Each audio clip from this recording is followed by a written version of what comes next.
What's going on, everybody? Welcome to Mission Fishing Live. It is Thursday. We almost made it through the week. Glad you guys could all be here. What's going on, everybody? Hopefully, you all had a good Thanksgiving weekend. I know I did, man. It's been over a week since we've been on here. We did the show last Tuesday, missed Thursday for Thanksgiving, obviously, but we're back. Coach Worf, Oos, what's going on? Welcome. And he's going to join us later. TV Metal Art, Todd, what's going on? Welcome. Cal, Cave Dog, welcome. Oos, Doug Rubin, welcome. Salty Dangler, Leonard, Oos. Glad you guys could be here. Let's see. Did you guys have a good Thanksgiving? What's new? Did you guys eat lots of turkey? Go fishing? Did anybody skip Thanksgiving and go fishing? That would have been legendary. Let's see here. We got see what's going on in the news. We've got the Orange County. Good news is for those of you guys in Orange County, the ban has been lifted. Looks like as of Tuesday, the fishing ban was lifted. For those of you guys that don't know, there was 25,000 gallons of oil dumped in the last couple of months into Orange County. There was an oil spill. They think it was because of an anchor or something got dragged. Pipeline got ruptured. So they haven't been able to fish, I think, 2 months. It was closed. So that's good to see. I actually got an email from one of the boats I've gone on up there at Davies Locker. So that's what reminded me about it. They were saying I was probably going to be good fishing because nobody's been fishing out there for 2 months. So they got the go ahead.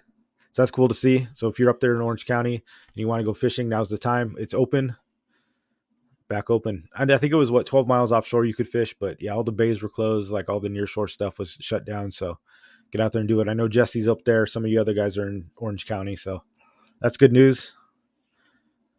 Obviously. Let's see.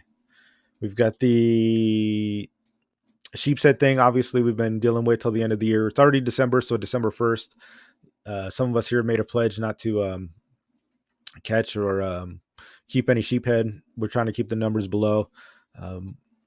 Fishing Game is saying that it's reported that it's going to be 130% over what it should be and the catch rate. So you could still legally catch them, if you want them. Nothing's been closed. You can still hunt them down. I know some people, like the CCA, kind of advised us to pump the brakes on it, see if we can reverse it.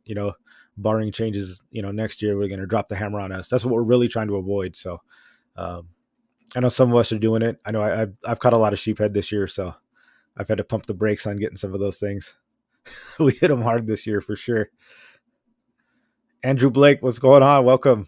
Glad you could join us. Graham, what's going on, dude? Glad you're here. Captain Dan, making lots of pizza dough for you guys right now. Absolutely. For those of you guys that don't know, we're having an event, the Mary Maximus Mad Max Fishing Club. And really, I think it's open to pretty much anybody. If you guys are interested, you can join the Discord and check it out. We're just getting together for Christmas. We're going to see everybody in person. A lot of us either don't know each other or you don't see each other that much. I know a couple times a year we have some events. So this is one of them. We're going to get together. We're not going to fish or anything like that. There's going to be a white elephant thing. So if you bring a gift valued at $20, if you want to join, you don't have to bring anything. But yeah, if you guys want to come down and meet people, that's the way to do it. Captain Dan, he's in the chat here. He's making pizzas for everybody. So I'm excited. He's going to bring a pizza oven. I think he's going to be working 2 pizzas. And my wife wants to know if you're having pineapple pizza, Captain Dan. He might leave the chat because of that. He made a stand against the pineapple. What? So yeah, that's this Saturday, guys. So looking forward to seeing a lot of you guys have RSVP'd. That should be cool. Yo, Zach Riggs. Happy Thursday evening. Welcome, Zach. Good to see you. Tyler, what's going on, man? Going deep dropping for swords on Sunday. Dude, that's awesome. Something I've never fished for, swordfish. Interesting to see how it goes.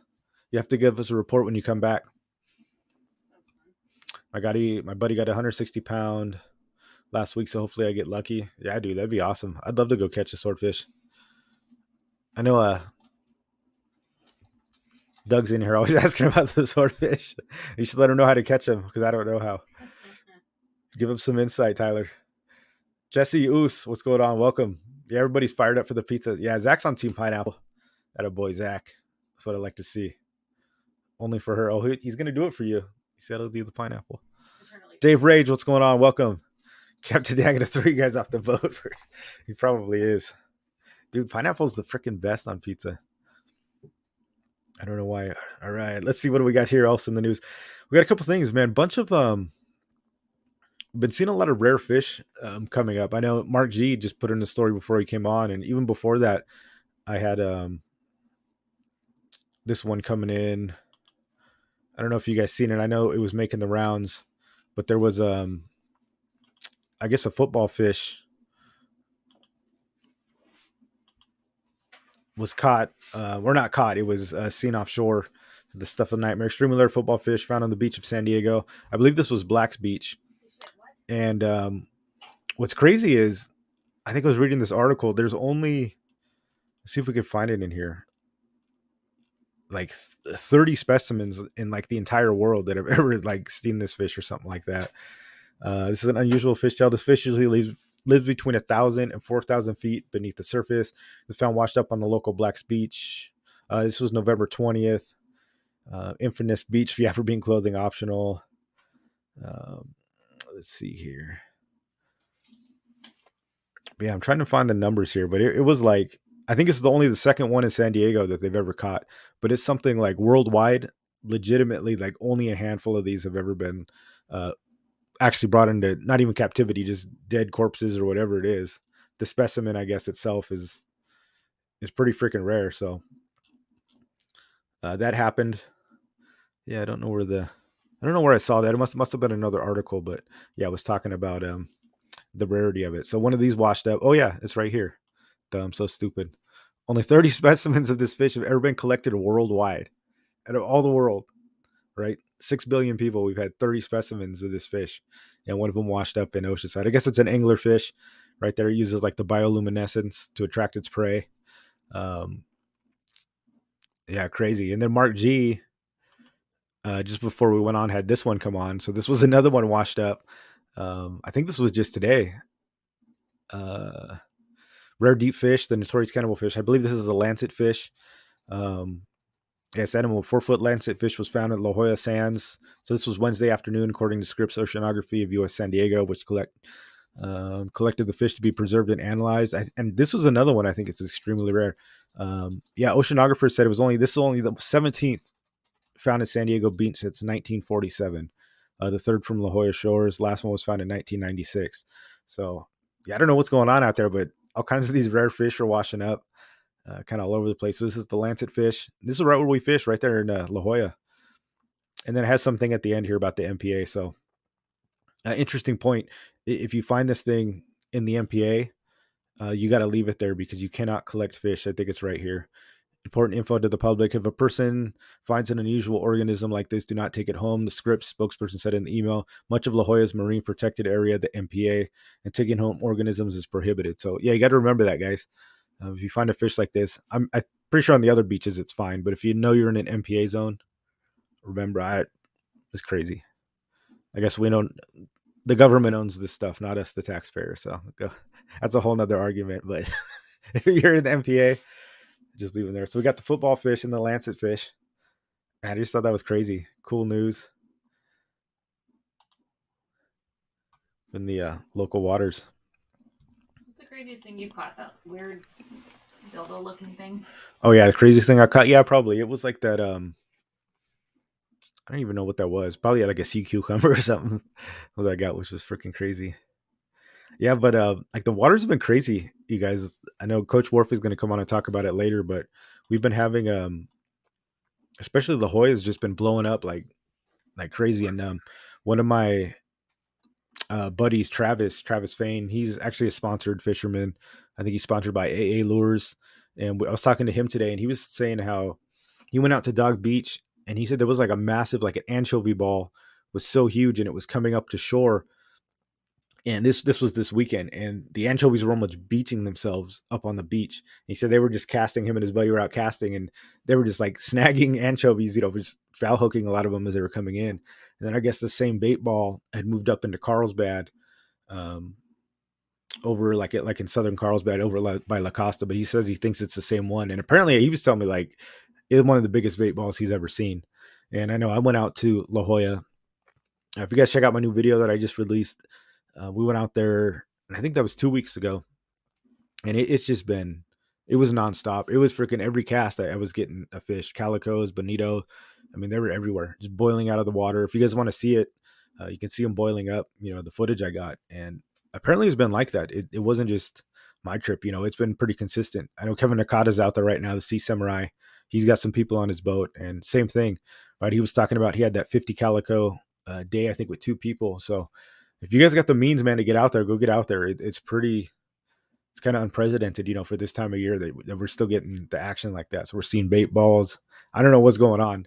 We got the weird fish, football fish, lancet fish, bait like crazy, calicos jumping out of water. Bonito came into La Jolla. So um, it's winter, man, or actually, technically, I think it's still fall. What winter is the 21st, I think, but whatever. We call it winter. It's December. But get out there. If you guys got the means to get to La Jolla or some of these places, get a little bit offshore. I mean, it's crazy, guys. It's starting to get nuts out there. I don't know what it is, but apparently it's pretty unprecedented, pretty rare. So get out there and make the best of it for sure. What else we got in here?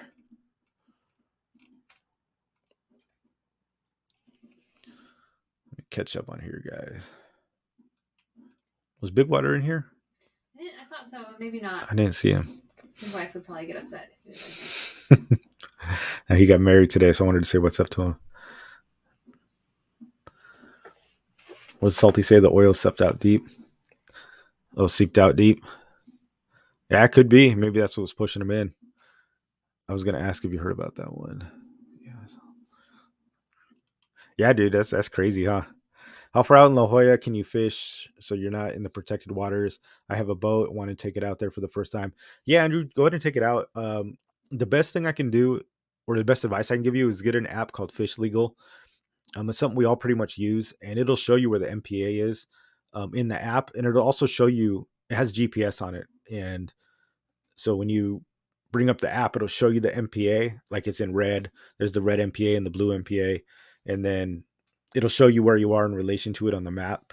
Um, it's hard to explain if like you're not out there. Like we launched from shore on the kayaks, and I, there's like the certain staircase. There's like natural markers. Like if you're past the point, you're okay. You can even come inward from the point a little bit, and you'll be okay. I don't exactly know like what the numbers are of like what the latitude and longitude are of the MPA, but um, yeah, check out Fish Legal. I don't know if it costs anything. I think maybe I do pay for it. It might be free, but yeah, it's just a little app on your phone and it'll plot you in there. Worst case scenario, you can get a map from you can look up like California, like the Fish and Game website. They've got a map where you can check out the MPA.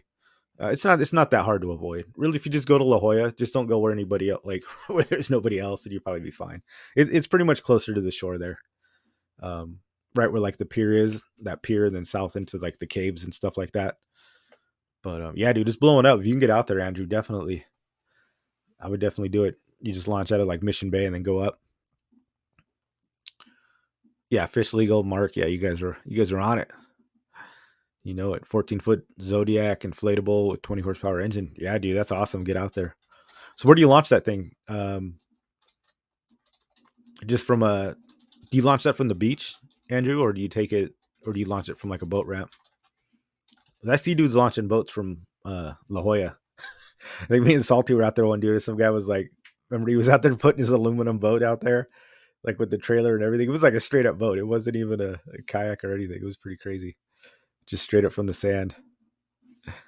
Oh, it's zero. So Mark's saying that the app is zero cost. There is a paid function, but you don't need it at all. Okay, so there you go. Yeah, just get the app. It's good stuff. And there's two different MPAs. One, like the one up north, you can actually catch like bait fish and stuff like that, but that's about it. And then the one that's red, you can't fish anything. You're pretty much out of luck on that. 12 to 15-foot aluminum V-hole. Yeah, dude. We saw one of those dudes try to launch that thing. It was pretty wild. That was earlier in the season, but we both looked at each other like, what the hell is this guy thinking? I think they got it out though, so good on them. Saltwater Slayer Oos, what's going on, man? Andrew Blank, you launch out of Dana Point. Oh, okay. A lot in Newport from the beach and the boat launches. So you're just gonna launch from Newport and then or Dana Point and then head down. It's a little bit of a trek, but I mean it's not too bad. I go kayaking out of Dana Point sometimes, usually a couple times a year. a lot from Newport, from the beach or the boat launch. Oh, cool. So, damn, you'll go from anywhere, dude. That's awesome. That's good stuff. We're all waiting for that boat. TV Metal Art says the football fish is an anglerfish. Yeah, from my understanding, it's a. I don't know why they call it the football fish, but it is, yeah, a type of anglerfish. Definitely. Saltwater Slayer's here. Saltwater Slayer. He's in the house. I said, what's up? Okay. He launched that Dana Point boat launch. Yeah, Andrew, that's awesome, dude. Let's see here. Do we have any questions from Instagram? Oh, El Sueño asking about where to keep sheephead. I'm sure the coach knows something about that. We'll ask him. I'm not catching the sheephead, but anywhere outside the kelp, Point Loma kelp beds. You know where the pipe is, just outside the. Right now, the problem is it's like lobster pot city. The lobster pots are like landmines out there, so you see the buoys everywhere. Right where those buoys are, or like the inside of the buoys with the lobster pots and the kelp, dude, that's like it's sheephead city. Also La Jolla too. Anywhere you find the kelp or where the kelp beds are, you can get them in the kelp, but you're on the boat, just like on the outskirts, you do really well. So Point Loma kelp, like I said, just north of the pipe is really good. We've had a lot of success this year. I know a lot of the guys go right there in front of the beach in La Jolla, not La Jolla Shores, but like in front of those hotels and stuff like that. Wherever the kelp is, they do really well there. So pretty much anywhere there's a kelp, you pretty much going to you can find sheephead for sure. So look for the kelp, I guess, is the moral of the story. We've had pretty good luck, not too deep, 50, 60 feet, 40 feet sometimes. I mean, they're down there. I like to use three-way rig or Carolina rig. I was trying the drop shot like I use with a lot of rockfish, but it didn't really do so well. The three-way rig, and then I know a lot of the guys had success with the Carolina rig, hooked up shrimp, man, that's your best friend. Throw a shrimp on there, you'll get bit for sure. Even artificial shrimp, I was catching them on the gulp shrimp. We had shrimp. I went out with Dave Fish Perfect. We went out on his boat earlier this summer, and we had shrimp. And I think I was running out, so I threw gulp on. I was catching sheephead on the gulp as well. So shrimp's the ticket, though. I mean, they'll eat that stuff all day. Question: what gear should I ask Santa for Christmas? Zach, I don't know. That list would be that's a never ending list of fishing gear. That's the thing. And you can buy gear all day. What do you want? A new rod? Something for your kayak? You can get lures, dude. It's like never ending. Last Saturday, I watched a 6-year-old pull up a 4.5 sheep. Dude, that's awesome. Where'd you go? You went off a boat, right, Mark? Did you guys go out to La Jolla? Sheephead's like the cover from the kelp, set up outside the kelp line. Yeah, and your gold. Yep. How long did the Bonito will stay in La Jolla? I don't know, Jesse. They were like last year, for example, like the Bonito were there early, and usually it's like all pelagics. They come and go, and they come in waves. Like we were out there a couple times last year, 2020, and the Bonito were there early. I mean, we went like June, um, maybe July, and there was Bonito all over the place, and then they seemed to disappear. This year, I hadn't seen Bonito all year, and then I went out not last weekend, but the weekend before last. Yeah, and they were just all over the place. So they came back in. I know they've been here for a couple weeks now, probably like a month. They've probably been here for a month. So they came in late for whatever reason. How long they'll stay, I don't know. Everything they've been sticking around. So like I said, the bluefin are still around. It's just been one of these years, man. It's been so unpredictable, so weird, but it's been pretty good. Yeah. What does Salty say? The answer is yes, Zachary Riggs. That is correct. That's funny. Yeah, Mark G went half day on Point Loma.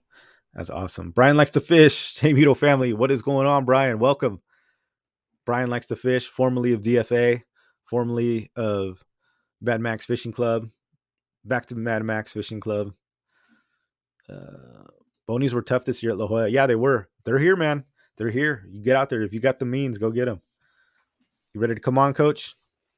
We'll bring Coach on. I think he's got some insight on the La Jolla game. You guys want to talk about Bonito? We'll see what he's got for us. Coach, what's going on? What's happening, Moto? How are things? Good. Things are good. Can't complain. What insight you got for us about this craziness going on offshore right now? All right, so we have a pretty unique set of factors working in our favor collectively. We've got fairly seasonally warm water still, so we're still seeing some sea surface temperatures at 60 and more. I would say 60 to 65, 66. We've had a really stable weather pattern for the most part for the last 3 weeks and change, which allows the fish to really key in on some baits. It allows them to really find them, really get dialed in, and just start porking up. The fact that we've had a return of anchovies to the local water is probably indicative of a water temperature and clarity change coming soon. But I don't know what's putting the squeeze on the anchovies to force them inshore. I haven't seen anybody really going offshore or trying or really doing anything in that department. We might really have maybe it is just bonito for 100 miles out. It could be pushing those anchovies closer to shore. If it is, then we're in for a very interesting next few weeks. And the last 3 weeks has just been an insane bite that doesn't want to shut off. We don't have changing conditions until Tuesday. We can talk about that if you want. Yeah, absolutely. So the time is now. Get off. I don't care if you just have an hour and a half to go fish from the shore. I went with Eric on Friday. I saw calicos crashing within casting range. I saw a spot of what I'm pretty sure was yellowtail within casting range. I saw a barracuda within casting range a few times. Yeah, it was wild. I mean, there was birds. Literally, I mean, birds just diving. I hooked the bird even. They went after the thing, but pelicans were diving. The terns were diving. It was nuts. Everywhere you went, they were just splashing next to you. I've never seen calicos boil like that. I mean, ever in my life. Like I said, it was one of those days where it was just pretty much every cast. Like I was getting tired of catching fish. I was like, man, I've got to go find something else. It's like the millionth fish I reeled in here, but it was fun. It's been a lot of fun. Yeah, I've been telling people too, just like you. I've been telling them, dude, get out. If you can get out there. Yeah. Yeah. One of my buddies who's really on it, he sent me a little, a lot of people have my phone number, so I get a lot of texts sometimes. And he told me, and he's totally reliable dude, he caught 37 fish on 37 casts. I believe it. 100%. From shore in La Jolla. Yeah. It's nuts. See Samurai, what's going on? Welcome. Yeah, I think he's out there right now. Kevin been out there crushing it too. Oh yeah, every day. I mean, you got to make good when you can. Yeah. Heck yeah, that's awesome. So I think I'm gonna go out tomorrow, because we got the Maximus Saturday. So I don't think I'm gonna fish Saturday, but I think I'm just gonna hit jiu-jitsu and then roll down to La Jolla and go hit it again. And it's a lot of fun. See who we can get. I really like to get a lot of like a white sea bass or something crazy, but I don't know if they're eating the same stuff. Oh, they are, but it's just going to be hard to get through to them, I think. Yeah. Maybe something a little heavier, get a little lower.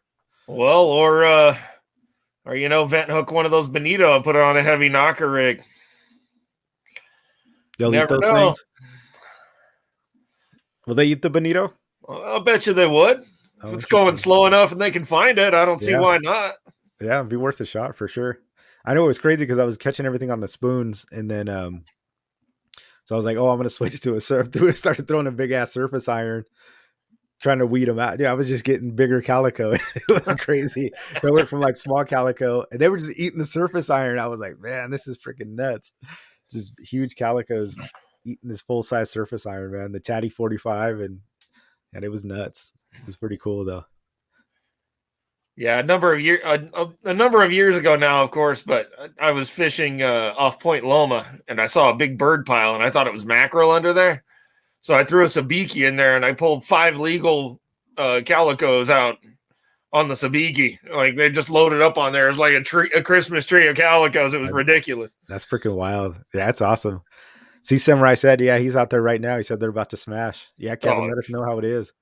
I know it looks like it's been going pretty crazy. Straight foaming all around. Yeah, Tyler. Yeah, they're gonna spank them. Yeah. So you think it's the warm water? It's a mix. It's a mix of warm water, the availability of bait close to shore, and our stable weather. Like we haven't had really big waves or short interval surf. We haven't had really super heavy cloud cover followed by super sunny days. That's true. Yeah. We've been in a fairly stable weather pattern, and that really allows the fish and fishermen alike to really dial in something and really get something going. Yeah. Yeah, Kevin's saying so much bait, so it's still there. Yeah, I got to get out there tomorrow and just at least go hit it again. Go spank him. Yeah, heck yeah, might as well. Man, that's freaking awesome. You got some Couple charts for us. queued up over here. Hi to John. Is your screen up? It is Late now. game. What is going on? Want me to bring that one up? Yeah. We can check this out. Let's do it. So, as you might notice, we got fairly warm water laying on shore from south of Oceanside, almost halfway down the point. This water's been stable. It's been sitting here for some time. These fish are acclimated. They are ready to go. If this picture starts to change, that's when I think we'll start seeing some turnover and the bite shifting around. Right. I still don't know what that 2.5 pound opali was doing in that close this early in winter, but I'll take it. Yeah, man, that was crazy. For those of you guys that didn't see, man, go check out Werf Steve. You had it on your YouTube, right? Yeah, I've got it on my YouTube. I Yeah. posted in my SD Fish report, and I posted it on the Discord too. So How big was that thing? I mean, I've caught opali, but that was next level. Most opali I catch are just little tiny ass things. You know, you catch them and throw them back. I mean, this thing was a tank. Oh, yeah. It was pretty badass. on my luggage scale, he went 2.4 pounds. Man, that's a beast. Did you eat it? Yeah, I ended up dropping him a couple of times, so I was like, I'll just keep him and eat him. And I had a source of ice handy, so I just went and iced him down and went back to fishing with Eric from the jetties. Are those But pretty good eating? They're I know a lot of really people good, keep them. but you just have to be understanding that it's not built like any other fish you've had before. Interesting. The meat's kind of like pages in a book instead of like flakes. Oh, wow. So it's really kind of dense. I've heard it described as hairy. I mean, Oh, interesting. Like the meat is kind of like flake. Like, okay. yeah, it's super, super tight grain, and they're very, very close together. So Oh, wow. it's incredibly dense. It's a lot more like chicken or something.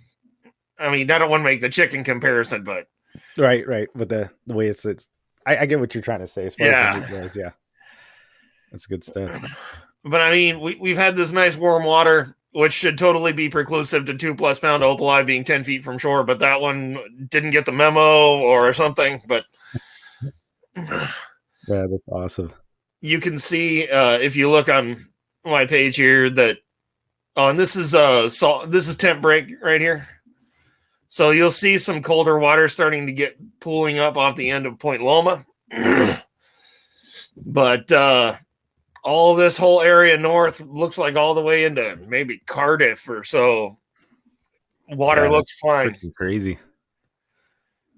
Yeah, and the fact that we've had this nice stable weather is a rare thing for November. So, I mean, a month solid of great fishing, even from shore. I mean, can't beat it. Yep. I mean, I'm telling people the same thing, man. Get out there, go get it while it's hot. And this is some station data from CDIP. You'll notice here on Tuesday 12/7, we're going to have some swell approaching 6 foot surf. Oh, wow. So our 6 foot swell. That's not 6 foot surf. That's 6 foot swell predicted, with an interval as low as it looks like 6 seconds. Wow. Yeah, you don't want to be out in that. And you can see this this peak direction from station, and this is La Jolla 100 that we're looking at here. So station 100, it's going to be sweeping in out of the north, this big swell. So, Wow. I mean, And when is that? That's Tuesday. Next Tuesday, right? Yep, 12/7. Man, that's So crazy. You've got maybe 4 days, maybe. You got maybe 4 days before this big swell comes, and who knows what'll happen after that. Yeah, get to it. Don't take your chances. Probably going to come in and wreck everything. If you want some sore arms or good YouTube footage or good Facebook content or good content for your posts wherever, now is the time to Go get out on there it. If Tuesday. that's the kind of thing that if you just like being in the fish, I mean, what the hell are you waiting for? I mean, That's it, guys. You're hearing it. Get out there. Tastes like turtle. What tastes like turtle? Sea Samurai said something tastes like turtle. probably referring to opal eyes. The old fly. How does it taste like chicken? That's funny. Cal said it tastes like chicken. It's really a super tight texture. It's super weird. Sorry, I didn't realize I didn't have this queued up here. Here we go.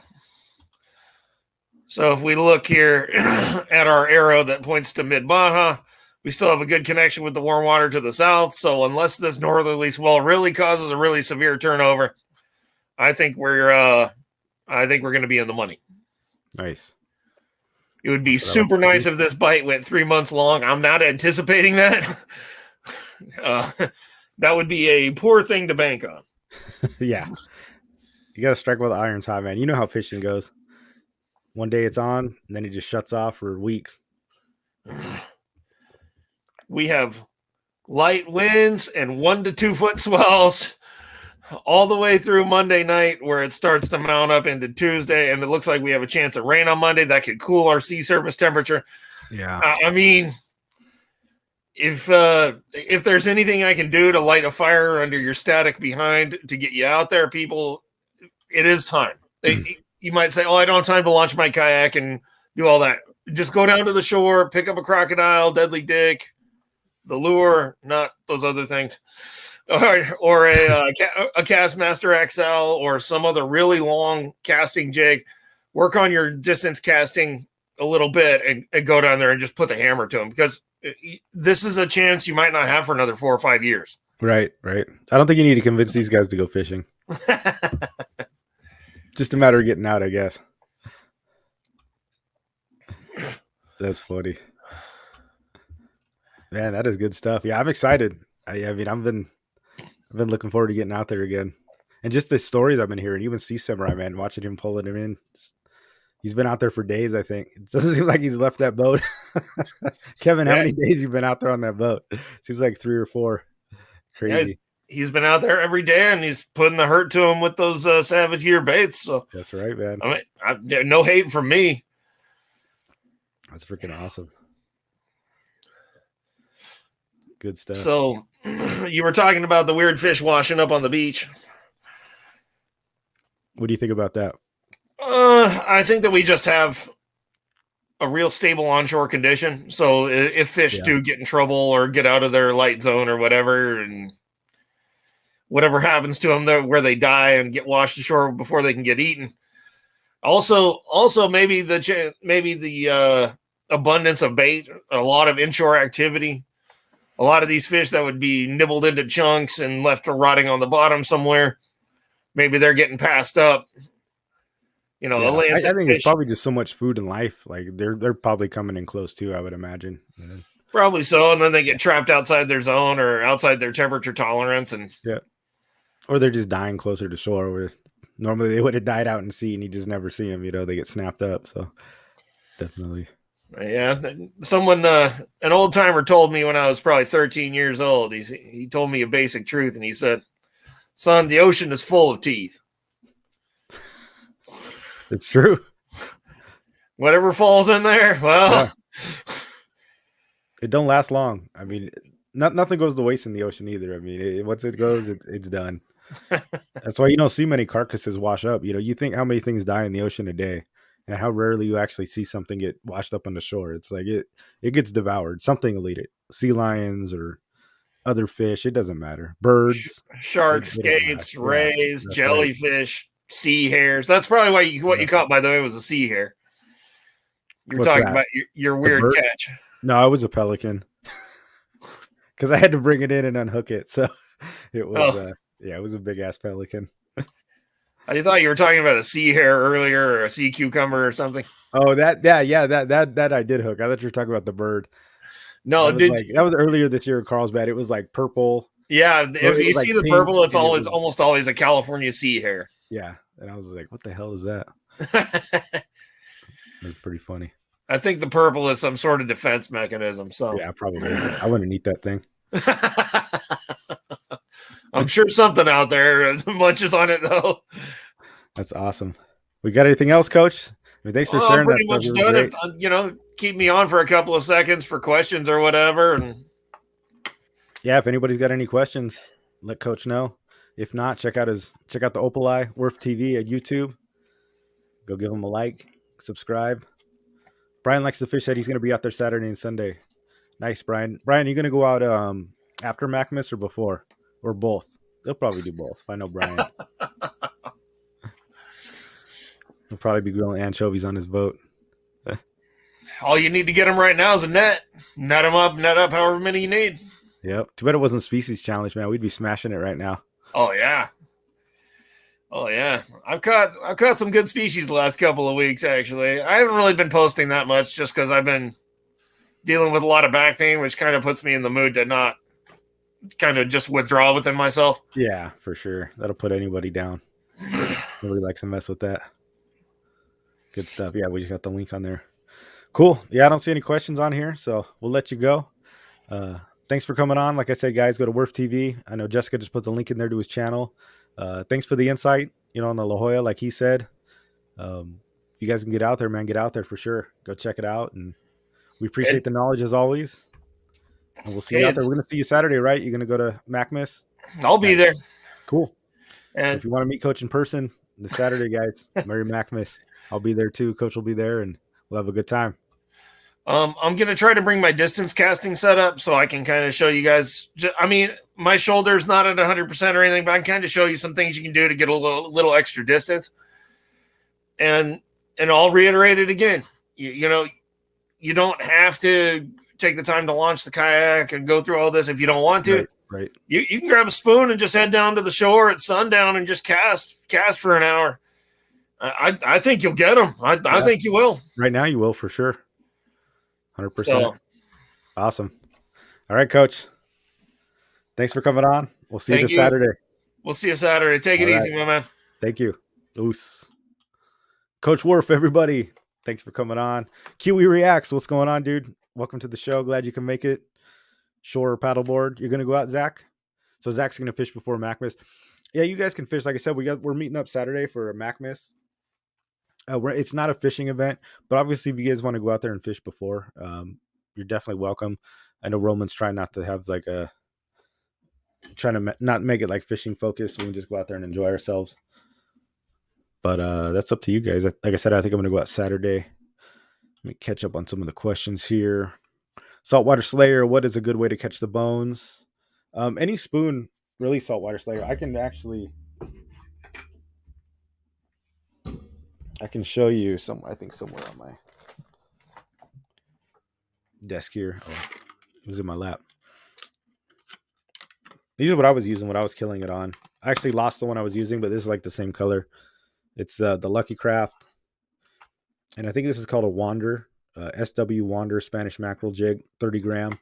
This one I actually put a like a VMC. This is like a heavier duty hook, and it's got the little flasher on the back, but this is what it looks like. This is 30 gram. And then the backside is just flat, but it glows. The one I had was more of anchovy colored. I think I lost it out there. I don't remember if I did or not, but I feel like I cast it and it snapped off when I backlashed. But this is what I use primarily. These things destroy the friggin' bonitos and the calicos too. I was catching pretty much everything on these. This is another one, same variation. This one's got like the squid pattern. See, this one doesn't have the upgraded hook. This one does. You can see the difference in the size. And then obviously it's got the little, I don't know what you would call that, the willow blade on the back. But these are what they look like, this profile. And these are the Lucky Craft Spanish mackerel Wander. They're all called the Spanish mackerel, even like the squid patterned one. They actually sell these at Dana Landing. They're like $20 each. They're not that cheap. And I think you get them at Tackle Warehouse as well. They might make a 40 gram. I think they have a 40 gram. These are like the 30s. And, but if you don't have that, just a crocodile lure. Right now, honestly, probably Freaking anything will bite these things. I mean, Kevin's out there catching them on the his Savage Gear Dragon Tails, the underspins. I'm sure he'll get them. The cool baits underspin. Pretty much anything you can do. Anything that's like shiny and spinning. Like I was getting them on the top irons as well. So just anything top water. Any spoon. Colt snipers will probably work. Probably they will work. Colt snipers will work. Pretty much anything on the top. Anything you can just fish on the top right now. They'll crush that thing for sure. Time to get out the Croc A rig. Yeah, dude, now's the time. You legitimately could probably fill that thing up with 5 fish. I would not be surprised if you threw that out and came back with 5 calicos. The way it's been going, man, it would not be surprising at all. But yeah, even a surface iron. Surface iron's fun. If you want to learn how to do a surface iron, now's the time. You know, if you want to just get bites, Bonito will bite that too. Pretty much anything. See, Tyler said he went to San Clemente Sunday. We hit the most massive school of bonies I've ever hit. Literally biting and the bones on irons. Yeah, dude. So that's another one. Yeah, crazy just watching them like that. Were they little ones, Tyler? The ones who I was getting, nothing of size. Like I went down to Mexico earlier this year and I was just catching straight up giants. I mean, these bonito were like freaking 10 pounders. Some of the biggest ones, you know, like massive. The ones at La Jolla have been tiny, little tiny guys. And you guys bring the soy sauce. If you guys go check out my video, I'd eat one raw, you know, on the boat. I actually cut it up and ate it right there. I honestly wish I brought some soy sauce with me because it would have been good, but I just ate it without anything. I bled it. I killed it with the Ikejime, like we talked about last time. Hit it with the brain spike. Then I bled it. I just threw it in my cooler or like my cool bag, let it sit for probably a couple hours. And by the time I was ready for lunch, I just pulled it out and filleted it. And if you guys have normally seen bonito meat, how it's like that red, it's like the super red bloody color, man, go check it out. Because it was like the meat on this thing was white. So just how I bled it out so quickly and got it in. I know a lot of people talk crap on the bonito. You know, they don't think it's very good, but dude, it's great fish. You make poke with it or sushi, it's actually really, really good. And like I've reiterated a lot of times, you gotta take care of it. You gotta bleed it, kill it fast, get the blood out, and then put it on ice. Dude, and it was awesome. I got to start bringing soy sauce with me on my boat. Maybe next time I'll bring some and make like some straight up sashimi instead of just eating it raw like I did. And the thing was because it didn't really have much flavor, but that's like what you want, right? It was really good. The texture was good, but it wasn't fishy at all. It wasn't offensive. And a lot of times that's what you want from your fish. You know, you don't want like a super like strong fish flavor with it. I mean, that's how mild it was. I was just able to eat it straight. Just brought the fillet knife with me and cut it up right there on the kayak, dude. It was good. But if you want, man, take it home. Soy sauce, sesame oil, some green onions. Just mix it up, and you guys be surprised. I guarantee you, if you try that up against like ahi poke and you made bonito poke, most people would not be able to tell that you were serving them. I bet if you blind taste tested with somebody, they'd be like, "Dude, this poke's the bomb." He'd be like, "Oh, it's bonito. It's not ahi." They probably wouldn't even know. That's just my advice. I'm trying to get people to eat bonito. Mostly because everybody just thinks it's such garbage. Not everybody. I think the sentiment's starting to turn around, but even still, I still hear it on boats where people are like, "Oh, throw those oily pieces of crap back." Fake name, night fishing would be dope. Yeah, we do some night fishing. You come out. I don't really go out at nights too much just because I'm a morning guy. You know that. I mean, we lived together for I don't know how many years, but I like to go to bed early and wake up early. But night fishing is fun. A lot of times the bite's good, especially like with the spotted bay bass right now. The big ones have been biting at night, and sometimes they don't feed during the day, and then the night bites fire, especially if it's like a full moon and they can see the jigs and stuff. But night fishing's fun, especially when the fog rolls in. You can't see anything. It gets kind of eerie. Like it's a different style for sure. But yeah, I recommend everybody do it. I know these guys, they set up the night. They went on a night trip, I think a couple of weeks ago. There was probably half dozen dudes went out there to the bait barge and stuff in the middle of the night. You just got to get your sea legs, man. You might not get seasick on a kayak. I know you had some problems with the boats, but what's interesting because a lot of people get on the kayaks and they don't get seasick at all, but then they get on boats and they get really sick. So they're not always comparable. So maybe try getting on a kayak. Next time you come down, we'll get a kayak for you, dude, and go out. I bet you like it. And you probably won't get seasick. I don't know a lot of people that get seasick on kayaks. In La Jolla, a few times I've seen it, but out in the bays and stuff like that, I think you'd be fine. So next time you come down, dude, we'll get you on some fish for sure. Cave Dog said he's probably going to be fishing from shore for Macmiss. Cool. Zach Riggs, he's going to be fishing, like you said before, ahead of time. Yeah, so it's going to be people fishing Saturday. Looks like definitely. Coach should wear a Santa beard all December long, right? Instead of the mask. You should, Coach. That'd be awesome. Kiwi Reacts. Any of you guys know if Pier J is open 24/7 in Long Beach? Kiwi Reacts. I'm not sure. Maybe some of these guys will know. The internet says sun up to 11 p.m. The internet says sun up to what is it? Sun up to 11 p.m. Yes. Kiwi. That's what the internet says. So it sounds like it's a sort of a night thing, or well, no, 11 p.m. That's after dark. You know how like some freshwater places are like sunrise to sunset, but it does look like it closes. From the early intel, I don't think it's 24/7. Let's see. Sounds like I need to do some shore fishing Saturday. Heck yeah, Dave. Get out there. Time to get the croc and the A-rig. Oh, yeah, I already read that one. It's awesome. Sorry, guys. I was just checking up on the catch on the chat. Soy packets of wasabi packets. Dude, Dave, hell yeah. You know what's up. Chopsticks, too. I didn't even need chopsticks, dude. Straight off the knife. Just eat it like a savage. Graham says bones get a batter out for some reason. Take care of it. It's the bomb. Same as the kudos. Yeah, I haven't tried the barracuda. I've heard the mixed reviews about the barracuda. Barracuda smell like trash. I mean, that's for sure. They got like that scent to them. But I've heard mixed on the barracuda. Some people tell me it's really good, and then others tell me not so great. It's kind of mixed. But I'll do try one. I got to try one. I don't think I've caught one big enough. I think I did one time in La Jolla this year earlier. And I tossed it back for some reason, and then I got home and I was like, "Damn, I should have kept that barracuda." Because I'll try it. I want to try it first, right, before everybody tells you something. But I've heard mixed about the barracuda. But you're probably right. I think if you bleed it and kill it quickly, you'll probably be okay. Yeah, Werf 2 closes at 11 p.m. Kiwi. I've been eating bonito and Max since I was a kid. Poor man's poke and sashimi. There you guys go. Yeah, I've had mackerel. I don't really like mackerel though. I have tried it. I've eaten mackerel, but it wasn't. I didn't really like it. Maybe I'll try it again.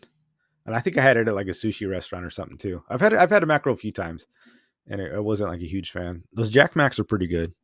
He has Dario. That's his go-to. He loves the Jack Macs. Coach does too, I think. They were not my But favorite. Jessica said they weren't her favorite. I thought they were pretty good. They were fine. They weren't like. I don't think there was anything wrong with them. They weren't like the best. Let's see. Leonard says you have been seasick on your kayak. Was that out of La Jolla, Leonard, or just when it got choppy on the bays?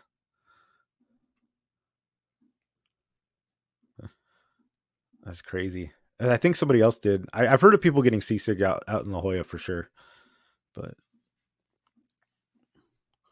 what fish are best for catching in colder waters? Honestly, probably rockfish. The pelagics tend to leave, Josh, like the ones that live in the pelagics are in that column. The ones that swim, they're kind of like migratory fish, and they tend to follow the water column when it heats up or when it goes. They don't live in one place. So as the water temperature changes, they leave and they just roam the waters. I mean, we're talking bonitos, barracuda, tuna, the yellowfin tuna, dorado, yellowfin, all those types of like sport fish. They come and go as the water changes. So as the water turns warm, they come in. As it gets cold, they leave. Bluefin like at a certain temperature. So that's why our fishing around here is very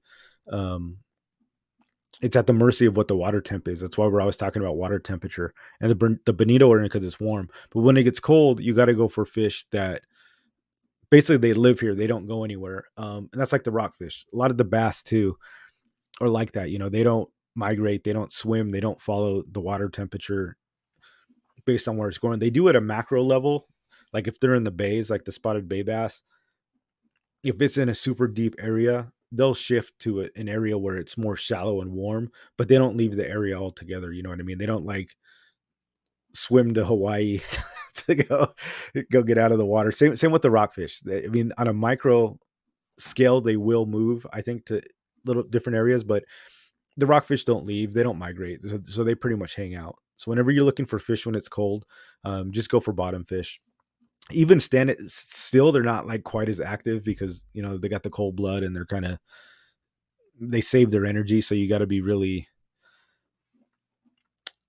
particular about what you're throwing or what you're catching because they're not just going to go eat anything. They're going to be a lot more finicky, but they're still there. So a lot of times the fish are there, whether they bite or not is a different story. But if you're looking for cold water fish, rockfish is the way to go. Of course, the season ends like in the middle of winter too. I wonder if they do that because there's just no other fish to catch. So from January 1st to March 1st, I believe, you can't catch any rockfish, so they're off limits. Which is funny because they're like one of the few fish that stick around. So poor sand bass get hammered. Sand bass, halibuts. Yeah, it's like the winter fish, man. They're the only ones around because there's no topwater fish, there's no pelagics. You can't catch the rockfish. It's like, well, time to go hammer the bass. Time to go beat the hell out of the halibut. So yeah, fish that don't migrate. That's the key to your answer for winter fish. I would say rockfish, and then halibut and bass, sand bass, spotties. Hopefully that answered your question. Full Bendo Fishing. What's going on, dude? Welcome. Glad you could join us. You were out at La Jolla last Friday. How was it? Oh, got like 100 fish birds, dude. Welcome to the club. Yeah, you came here late, but that's been the story all. That's what we've all been talking about. How great it's been out in La Jolla. Yeah, man, 100 fish, birds schooling everywhere, dude. Yep. That's what everybody's been saying, man. That's a report from everyone. That's awesome. Glad you get out there. Can get some huge perch, opal, etc. in the winter. Yeah, there you go. Somebody was telling me the surf perch too. Oh yeah, I guess that's what you just said. Huge perch and opal, etc. in the winter. What's a non-perch perch? Non-perch perch? I don't know. Well, he said perch and the non-perch perch. I don't know what that is. So heavier in the winter. What the heck? Oh yeah, tons of life. Oh yeah. Watch for the parasites in fresh fish. TB metal art. Yep. That's what my mom was telling me too. She watched that video and she was all pissed off because she thought I was gonna get the parasites. I was like, it happens. Check it out for sure. Even if hooked into a big yellowtail that schooled me for 3 minutes, ran and got into the kelp. Oh no, dude, you got into a yellowtail. Man, would you have it on the light gear? Man, that's a heartbreaker losing one of those. 3 minutes and ran into the kelp. Would you just have like light gear, weren't prepared for it? Man, that sucks. Now we want to know what you hooked the yellow on. Good in-depth analysis on the current water temps. Thank you, Josh. We'll feature your comment here because it was so complimentary. I was wondering how you did that. I have my own. Coach said he has his own language. Yeah, I'm curious about that yellowtail story. I was trying to get a yellowtail. I switched. That's why I switched the surface iron and tried to weed out the small calicos, but I wasn't successful. I was even trolling around. I just had like a dead squid, a frozen squid on a dropper loop, kind of in the mid column. Actually, the whitefish were coming up and getting it, so they were coming up pretty high because I didn't have it on the bottom, but they were coming up and eating that thing for sure. I was hoping maybe I'd get lucky. Yeah, that's awesome. Let's see what else we got. Yeah, the Maximus this weekend. Oh yeah, if you watch Bait Fishing with Roman and Brian, they did Brian did a test on fishing line. So if you guys want to check that out, about the monofilament and fluorocarbon and braid, he did like an abrasion. It was basically an abrasion test. It wasn't a tensile strength test. It wasn't a strength test this way. It was how it did against abrasion. He rubbed it with the sandpaper, and like I was saying, it looked like the mono did the best. He was using the big game, but I just want to show you guys. This is the mono that I use. I've pretty much switched over to this year. You can get this at Turner's pretty much anywhere. It's the Triple X Super Copolymer. It's made by the Iser line. This is pretty much the best stuff I've used because I've used the big game too, the big game mono, and I've used like the Andy and some of the other stuff, but I think this is the best. I know Brian was talking about how the memory was really bad, but I mean, look at this stuff. It's not that bad at all. It doesn't really have a lot of memory. It's super soft. The knots tie really well, and it's been super abrasion resistant. So if you guys are looking for a good mono or want to try one out, yeah, get a hold of this stuff. I think I've been trying to kill that sacred cow all year. I mean, once I switched over to this, I haven't seen any drop in the fish for sure, but Um, I kind of quit drinking the fluorocarbon Kool-Aid and switched over to mono. But just wanted to show you guys that's what I use. He was testing like the big game, and that stuff's good. The only thing he did a test with the what was it, the that Cigar Blue label, but I don't understand how it went. It went like 28 turns, then it went to 12. Like it literally got cut in half on the things. Bring that mono to Mary Maximus and we'll test it. Yeah, dude, that's cool. We will have to bring it for sure. I've got this one. I've got some Andy too. A lot of people love the Andy mono. I've got a roll of that too that I've been using as well. Um, so I'll bring the Andy. I'll bring this one. You've already got the big game. But Brian, you don't? Do you think you mixed up the the regular mono with the cigar, or did that cigar really last the 28 turns? Like that was crazy because I've seen only reason I bring that up because I've seen like on Facebook, I've watched probably a dozen tests from different people testing it, and the floral always fails like way before the mono. But when you did that test with that cigar, dude, that first test, that I've never seen that stuff hold on that good before. So I was like, man, you must have the wrong stuff on there. Is the hook thicker? The hook thicker for what? Fake name.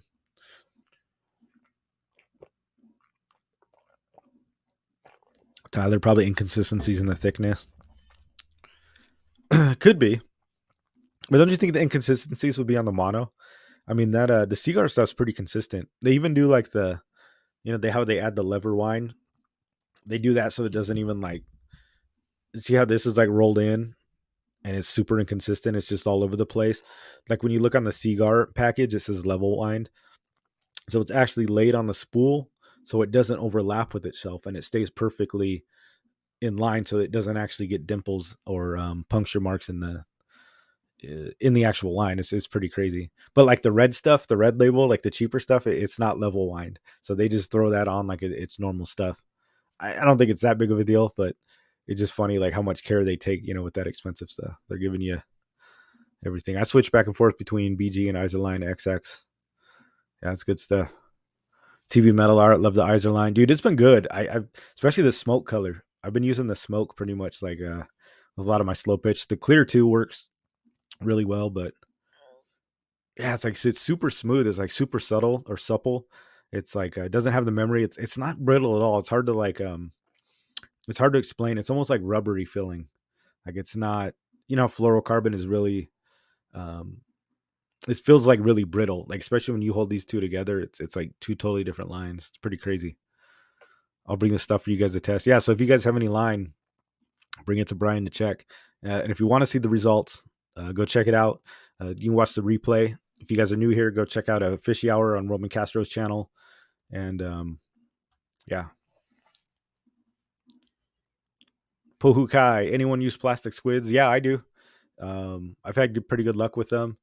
I use the Rage Gear or not Rage Gear Chase baits. I think it's the Chase bait squid. Um, and they work pretty good. I've used them in La Jolla earlier this year, and they were getting bit. And I did a double dropper loop, and I had one of the fake plastic squid, and then I had a real squid, both just on circle hooks, and they both got bit at the same time by calicos. And I was getting rockfish on them too. So yeah, I've had work on or I've had luck on the plastic squids for sure. I think they'll definitely work. I put some fish frosting on there. Some of my scent that I make. You guys don't know I make fishing scents, and I make a squid version, and I threw that on there, and yeah, dude, they were getting crushed.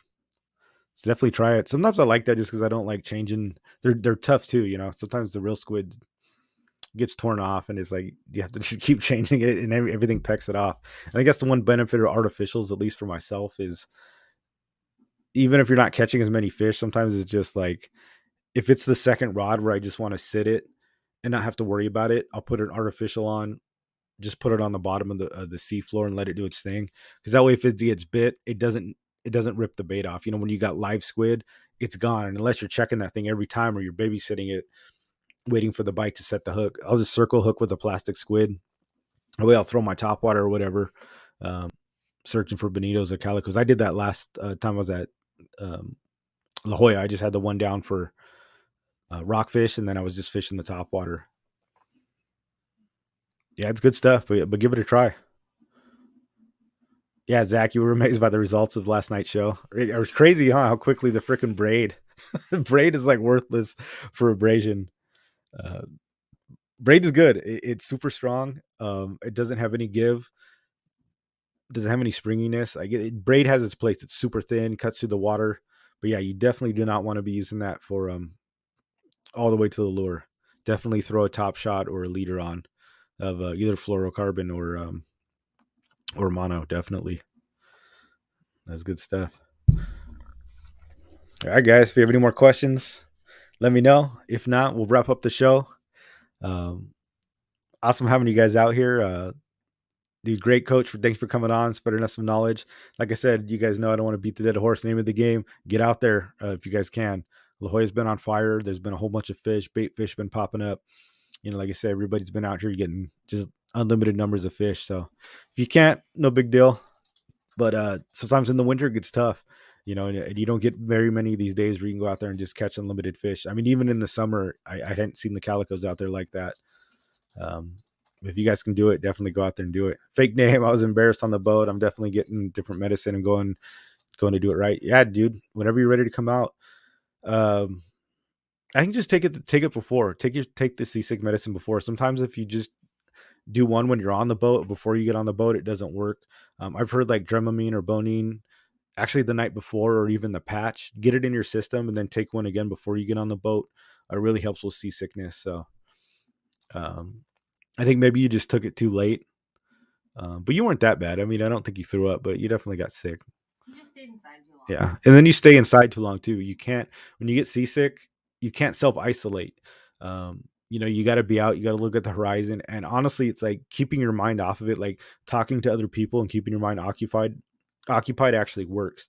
The worst thing you do is self isolate. And when you're feeling sick, you go inside and you sit down and you put your head down. It just gets worse because you don't see the horizon and you're shifting and like you're just looking inside the boat and you're not talking to anybody. All you're thinking about is being sick. Like honestly, just stand up, look at the horizon, be talking, and a lot of times it'll go away because your brain is occupied, your eyes are occupied on somebody else, and it's like, when you're just like, oh no, I'm getting sick, it's like it spirals on itself and it just gets out of control. So yeah, you did, and you were drowsy. Yeah, it's tough. I think the patch. A lot of people have been using the patch. The boning doesn't seem to be as bad, as my understanding. I mean, I don't know. I don't take anything for seasickness. Luckily, I don't get seasick, so I don't have to take any medicine. But I used to before when I was younger and I went to get on boats. I would always take Dramamine, and I always got tired. It would just knock me out, and I'd sleep all day. So at some point, I quit taking it because I wanted to find out. I never got car sick. I don't get sick on roller coasters, so I just was like, I'm going to go out. I'm not going to take any seasick medicine. And sure enough, I went out and um, I was fine. And I haven't taken. It's been years and years since I've taken medicine, and luckily, I don't need it. But for the longest time, I took it just because I didn't want to find out. Because once you get seasick, man, it sucks. I felt it a few times. I've been on some trips where it's like where the swells were so big you couldn't even see the horizon. You just see the wave, and but even then, like I was okay. Like I felt it a little bit, but usually I just eat something and it goes away. I can usually tough it out. Like I said, but I've never like had to where I've been green and had to throw up or anything. But that sucks, dude. I see people that get seasick. It doesn't look like a fun time. Yeah, guys, we'll see you Saturday. This was a fun one. Yeah, thanks for joining us, Jack. Not Zach, Zachary Riggs. Brian likes to fish. Thanks for coming in. Fake name, Jessica, TV Metal Art, Eric Lehman. What's going on? Glad you can make it. You're probably working, coming in late. You're gonna have to watch the replay. Mark G, Salty, Leonard, Jesse, everybody else. Dave Rage, thanks for coming in. I'm sure I'm missing people. Pohukai, thanks for coming in. Who else we got? Tyler, thanks for joining. Cave Dog, of course. My man Cal in the house. Full Bendo Fishing, thanks for joining. Who else we got? Graham, thanks for joining. Glad to see you. Kiwi Reacts, dude, awesome. I think I got everybody. Lots of people on there. If you're just lurking, that's okay too. Hopefully you enjoyed the chat. Hopefully you learned something. If you guys have any questions or anything in the future, let me know. In Instagram or anything, we'll put them on the next show. and hopefully we'll have something good. I'll see a lot of you guys Saturday. Like I said, I'm gonna go out fishing probably tomorrow. If any of you guys get the time off of work, I'm probably gonna hit La Jolla again. I'm not sure, but maybe go get back on that fire bite. And yeah, we'll see a lot of you guys Saturday. And thanks for joining. Remember, if you guys want to support the stream, go to submissionfishing.com. We got submission fishing hats. We got shirts. I sell my scents, fish frosting.